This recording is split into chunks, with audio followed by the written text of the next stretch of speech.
اعوذ باللہ من الشیطان الرجیم بسم اللہ الرحمن الرحیم۔ آصف اسلامک ٹی وی کے پیارے دوستو، السلام علیکم ورحمۃ اللہ وبرکاتہ۔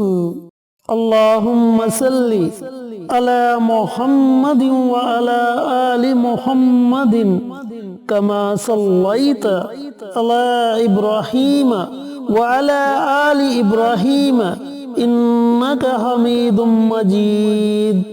اللہم بارک علی محمد وعلی آل محمد کما بارکت علی ابراہیم وعلی آل ابراہیم انک حمید مجید۔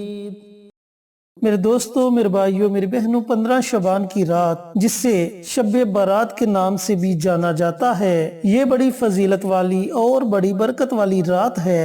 اس رات میں بندے کے نامہ اعمال اللہ تعالیٰ کے حضور پیش کیے جاتے ہیں۔ حضرت عبداللہ بن عمر رضی اللہ تعالیٰ عنہ فرماتے ہیں کہ 5 راتوں میں دعا رد نہیں ہوتی۔ جمعے کی رات، ماہ رجب کی پہلی رات، نصف شعبان کی رات جسے شب برات کہتے ہیں، اور عیدین کی رات یعنی کہ عید الفطر کی رات اور عید الاضحیٰ کی رات۔ تو میرے دوستو، میرے بھائیوں، میری بہنوں، آج میں آپ کے ساتھ شب برات کی 6 بہت ہی زبردست فضیلتیں اور اس کے ساتھ ساتھ ایک بہت ہی مجرب عمل شیئر کروں گا جس کے کرنے کے آپ کو بہت زیادہ فائدے ہوں گے۔ علامہ امام ابو القاسم تفسیر کشاف میں لکھتے ہیں کہ اللہ تعالیٰ نے شب برات کی رات کو 6 فضیلتیں بخشی ہیں۔ نمبر 1، اس رات تمام حکمت والے کام فرشتوں میں بانٹ دیے جاتے ہیں تاکہ وہ اس کے مطابق اپنے پورے سال میں فرائض سر انجام دیں۔ نمبر 2، اس میں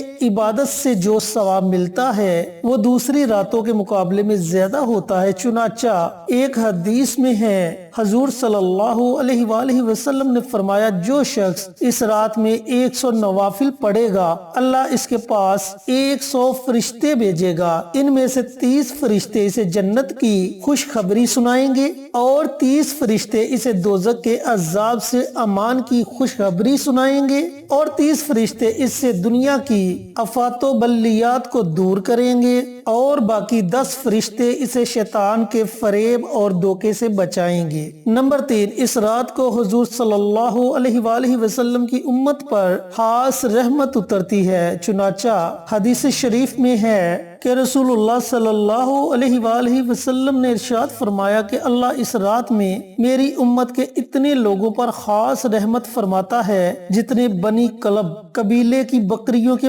بال ہیں۔ اور نمبر 4، اس رات بخشش ہوتی ہے۔ چنانچہ حضور صلی اللہ علیہ وآلہ وسلم نے فرمایا کہ بے شک اس رات میں اللہ تعالیٰ سب مسلمانوں کو بخش دیتا ہے، مگر اس رات کاہن اور جادوگر اور دل میں بغض دشمنی رکھنے والے، شراب کے عادی، ماں باپ کے نافرمان اور زنا کے عادی کی بخشش نہیں ہوتی جب تک یہ لوگ سچے دل سے توبہ کر کے باز نہ آ جائیں۔ نمبر 5، اس رات میں حضور صلی اللہ علیہ وآلہ وسلم کو تمام امت کی شفاعت دی گئی۔ وہ اس طرح کہ جب شعبان کی 13ویں رات کو آپ صلی اللہ علیہ وآلہ وسلم نے امت کے بارے میں اللہ سے شفاعت مانگی تو تہائی امت کے حق میں بخشش کی شفاعت کی اجازت دے دی گئی۔ پھر آپ صلی اللہ علیہ وآلہ وسلم نے 14 شعبان کو مزید بقیہ امت کی بخشش کی اجازت مانگی تو آپ صلی اللہ علیہ وآلہ وسلم کی بقیہ امت کی بخشش کا وعدہ بھی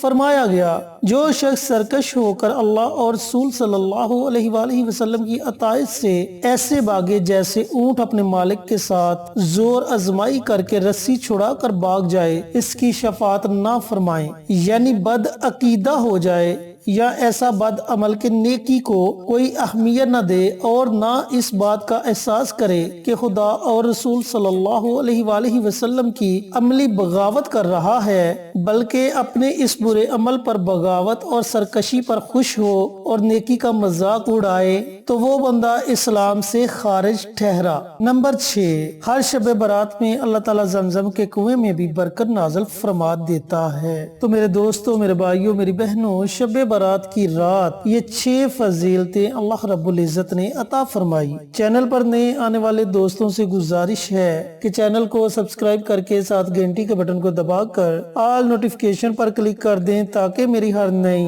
آنے والی ویڈیوز کی اپڈیٹ آپ تک بر وقت پہنچتی رہے۔ جزاک اللہ۔ یہ تھی شب برات کی 6 فضیلتیں جو میں نے آپ کے ساتھ شیئر کی۔ اب شب برات کی رات آپ نے عمل جو کرنا ہے اس کو اچھی طرح سن لیں اور سمجھ لیں۔ میرے دوستوں، میرے بھائیوں، میری بہنوں، اس عمل کو کرنے کے فائدے آپ کو بتا دوں۔ اس کا پہلا فائدہ تو یہ ہوگا کہ اللہ رب العزت آپ کی ہر طرح کی دعا کو قبول فرمائے گا۔ آپ کے گھر سے ہر طرح کی پریشانی ختم ہو جائے گی، آپ کی اولاد نیک اور فرما بردار ہوگی، آپ کے رزق میں خیر و برکت ہوگی۔ میرے دوستوں، میرے بھائیوں، میری بہنوں، سب سے پہلے آپ نے 2 رکعت نماز نفل ادا کرنے ہیں۔ اب نوافل کا طریقہ کار میں بہت سی ویڈیوز میں بتا چکا ہوں، لیکن یہاں بھی آپ نوافل کی نیت سن لیں۔ آپ نے نیت اس طریقے سے کرنی ہے کہ 2 رکعت نماز نفل پڑھتا ہوں یا پڑھتی ہوں، خاص اللہ واسطے منہ میرا کعبہ شریف کی طرف، اللہ اکبر۔ پہلی رکعت میں سورۃ فاتحہ کے بعد آپ نے 11 مرتبہ سورۃ اخلاص پڑھنی ہے۔ اسی طرح دوسری رکعت میں بھی سورۃ فاتحہ کے بعد آپ نے 11 مرتبہ سورۃ اخلاص پڑھنی ہے۔ سلام پھیرنے کے بعد آپ نے اپنی جگہ بیٹھے رہنا ہے اور اللہ رب العزت کے 2 نام ہیں، ان 2 ناموں کا آپ نے ورد کرنا ہے۔ یا حسیب، جس کا مطلب ہے حاجات کو پورا کرنے والا، اور یا وہاب، جس کا مطلب ہے عطا کرنے والا۔ جب آپ ان دونوں ناموں کو پڑھ کر اللہ رب العزت کے آگے دعا مانگیں گے تو اللہ تعالیٰ آپ کی ہر طرح کی دعا کو سنے گا اور قبول کرے گا۔ آپ نے سب سے پہلے پیارے آقا سرور کائنات حضرت محمد مصطفیٰ صلی اللہ علیہ وآلہ وسلم کی ذات اقدس پر درود پاک کا نذرانہ پیش کرنا ہے۔ درود پاک آپ نے اپنی مرضی سے پڑھنا ہے، 1 مرتبہ پڑھیں، 3 مرتبہ پڑھیں، 5 مرتبہ پڑھیں، یہ آپ کی اپنی مرضی ہے۔ اس کے بعد آپ نے اللہ رب العزت کے یہ جو 2 نام یا حسیب یا وہاب، ان 2 ناموں کو آپ نے 100 مرتبہ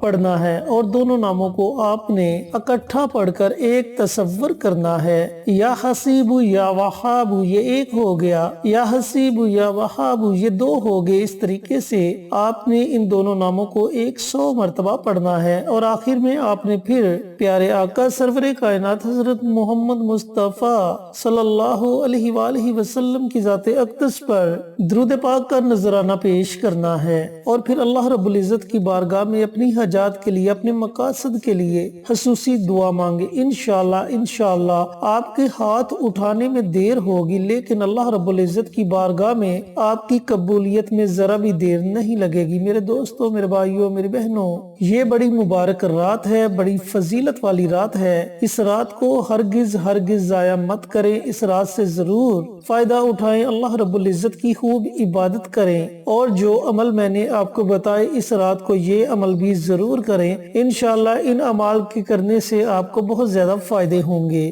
اللہ رب العزت سے دعا گو ہوں کہ اللہ پاک اس مبارک رات کو مجھے بھی، میرے تمام بھائیوں کو، میری تمام بہنوں کو خوب عبادت کرنے کی توفیق عطا فرمائے، وظائف پڑھنے کی توفیق عطا فرمائے، اللہ کو راضی کرنے کی توفیق عطا فرمائے، اور اللہ رب العزت کے آگے صحیح معنوں میں ہاتھ اٹھانے کی توفیق عطا فرمائے، آمین۔ انشاءاللہ پھر کسی نئی ویڈیو کے ساتھ اچھے وظائف کے ساتھ آپ کی خدمت میں حاضر ہوں گے۔ تب تک کے لیے اجازت دیں۔ السلام علیکم ورحمۃ اللہ وبرکاتہ۔